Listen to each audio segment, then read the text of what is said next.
Hello friends, તમારું સ્વાગત છે મારી ચેનલ ક્રિષ્ના ટેસ્ટી ટેબલમાં। આજે આપણે બનાવવાના છીએ પ્રસંગોમાં મળતા એકદમ દાણેદાર, લચકો, મોંમાં મૂકતા જ ઓગળી જાય એવો મોહનથાળ।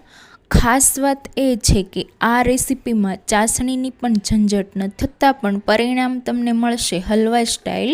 હું તમારી સાથે શેર કરીશ એક એવી સિક્રેટ જેનાથી તમારો મોહનથાળ પહેલી જ વારમાં એકદમ પરફેક્ટ બનશે। તો તમે આ વિડીયોને અંત સુધી જોતા રહેજો। વચ્ચે વચ્ચે આપેલી નાની નાની ટિપ્સ તમારી રેસીપીને જરૂર સફળ બનાવશે। તો ચાલો શરૂ કરીએ આજની ખાસ મજેદાર રેસીપી। હવે સૌથી પહેલાં આપણે પ્રસંગો જેવો મોહનથાળ ઘરે બનાવવા માટે આપણે જોશે કરકરો ચણાનો લોટ, જે દર વખતે ઘરમાં કરકરો ચણાનો લોટ નથી હોતો। તો આજે આપણે ઘરમાં રહેલા ઝીણા લોટમાંથી મોહનથાળ બનાવીએ છીએ, જેનાથી તમે બનાવશો એટલે તે એકદમ પરફેક્ટ જ બનશે। અહીંયા આપણે ચણાના લોટનું માપ જોઈએ તો મેં અહીંયા 250 ગ્રામ જેટલો ઝીણો ચણાનો લોટ લીધો છે। હવે તે લોટને આપણે દાણેદાર તૈયાર કરવા માટે 2 ચમચી જેટલું હલકું ગરમ દૂધ લીધું છે, તેને એડ કરીશું। 2 ચમચી દૂધ સાથે આપણે 2 ચમચી જેટલું ગરમ કરેલા ઘીને એડ કરવાનું છે અને હવે ઘી અને દૂધને ચણાના લોટ સાથે આપણે સારી રીતે મિક્સ કરવાનું છે। મોહનથાળ બનાવતી વખતે આ પ્રોસેસ કરવી ખૂબ જ જરૂરી છે। આનાથી મોહનથાળમાં લાલ દાણા પડતા હોય એ પડશે અને મોહનથાળ તમારો દાણેદાર તૈયાર થશે। તો આપણે દૂધ અને ઘી સાથે લોટને આપણે સારી રીતે બરોબર મિક્સ કરીશું અને મિક્સ થઈ જાય એટલે આપણે હળવા હાથે દબાવી દઈશું, ઢાંકી, અને જો તમારી પાસે સમય હોય તો અડધી કલાક, નહીં તો 10 મિનિટ માટે રેસ્ટ થવા દઈશું। તો તમે 30 મિનિટ પછી જોઈ શકો છો લોટ ફૂલીને દાણેદાર થઈ ગયો છે। હવે અહીંયા આપણે એક ઘઉં ચાળવાનો ચાવણો લેશું, એની અંદર આપણે જે લોટનો ધાબો દઈને રાખ્યો હતો એને એડ કરીશું અને લોટને સારી રીતે ચાળી લેશું। પણ જ્યારે તમે ઝીણા લોટ સાથે મોહનથાળ બનાવો છો ત્યારે તમારે ઘી અને દૂધનો ધાબો દેવો ખૂબ જ જરૂરી છે। તો અહીંયા આપણો એકદમ પરફેક્ટ દાણેદાર મસ્ત મજાનો કરકરો લોટ જેવો મોહનથાળ બનાવવાનો લોટ તૈયાર થઈ ગયો છે। હવે આપણે આ લોટને શેકવાનો છે। તો લોટ શેકવા માટે જાડા તળિયાવાળી મોટી અને પહોળી કડાઈ લેવાની છે, એની અંદર આપણે 225 ગ્રામ જેટલું ઘી એડ કરીશું। એકવાર આપણું ઘી પીગળી અને હલકું એવું ગરમ થાય એટલે તેમાં આપણે મોહનથાળના લોટને ઉમેરીશું। હવે આ લોટને એકદમ સારી રીતે શેકી લેવાનો છે।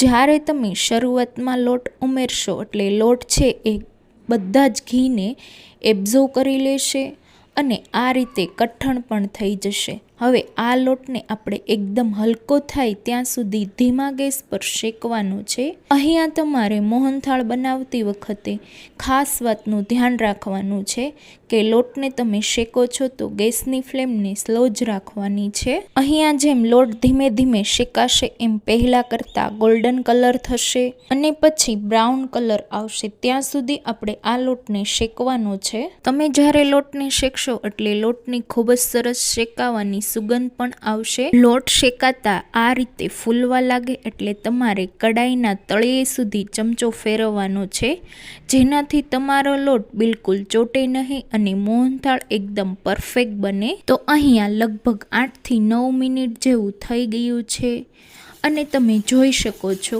પહેલાં લોટનો કલર કેવો હતો અને અત્યારે લોટનો કલર કેવો થઈ ગયો છે। અહીંયા આપણો લોટનો કલર હલકો એવો બદલાઈ ગયો છે। હજી આ લોટને આપણે થોડો બ્રાઉન કલર થાય ત્યાં સુધી શેકી લેશું। જેમ જેમ લોટ શેકાશે એમ લોટ થોડોક હલકો થઈ જશે અને ઘી પણ છૂટું પડવા લાગશે। તો મેં અહીંયા 1-2 મિનિટ જેવું ફરીવાર આ લોટને શેકી લીધું છે અને હવે આપણે આ સ્ટેજ પર ગેસને બંધ કરી કડાઈને થોડીવાર આપણે સાઈડ કરીશું।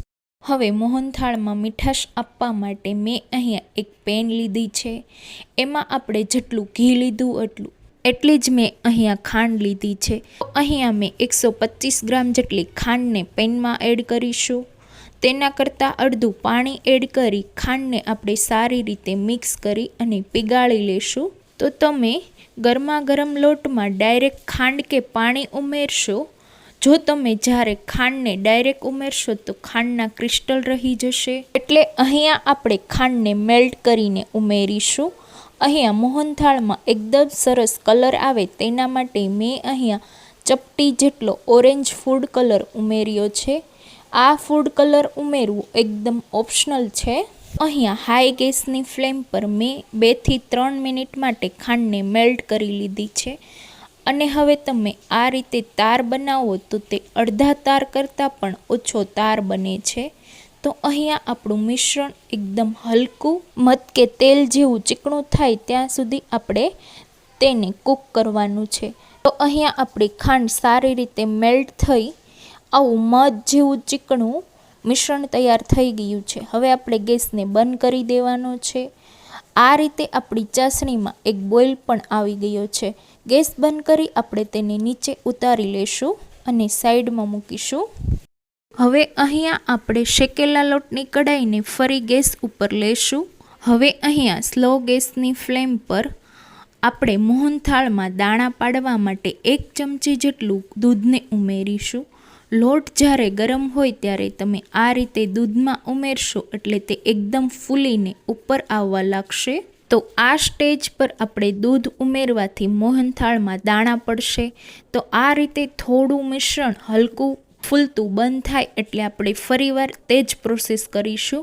ફરીવાર 1 ચમચી જેટલું દૂધ ઉમેરીશું અને સારી રીતે મિક્સ કરીશું.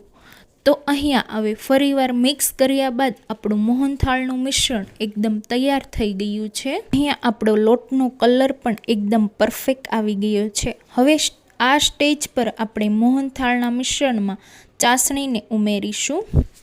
અહીંયા તમે મોહનથાળના લોટમાં ચાસણીને ઉમેરો છો તો આ રીતે થોડી થોડી એડ કરતા જઈ અને સ્પેચ્યુલાના મદદથી અથવા ચમચાના મદદથી મિક્સ કરતા રહેવાનું છે.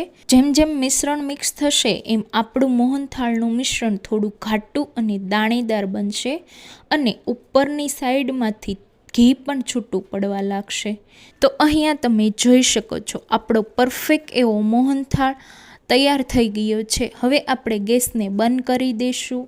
હવે મોહનથાળમાં ફ્લેવર માટે અડધી ચમચી જેટલો ઇલાયચી પાવડરને એડ કરીશું. થોડી બદામની કતરણ, કાજુ ઉમેરી મિક્સ કરીશું. તો આપણો પરફેક્ટ એવો લચકો મોહનથાળ તૈયાર છે. આ મોહનથાળ બનાવતી વખતે તમે પરફેક્ટ રીત અને પરફેક્ટ માપનું ધ્યાન રાખશો એટલે તમારો મોહનથાળ એકદમ પરફેક્ટ રીતે તૈયાર થઈ આ રીતનો લચકો પડતો મોહનથાળ તૈયાર થશે. તો આપણે તેને ગરમા ગરમ સર્વ કરીશું. તો ફ્રેન્ડ્સ, તમને આજની મારી આ રેસીપી કેવી લાગી એ મને કોમેન્ટમાં જરૂર જણાવજો. વિડીયો ગમે તો વિડીયોને લાઇક કરી વધુમાં વધુ શેર કરજો અને મારી ચેનલને સબસ્ક્રાઈબ કરજો. તો થેન્ક્સ ફોર વોચિંગ.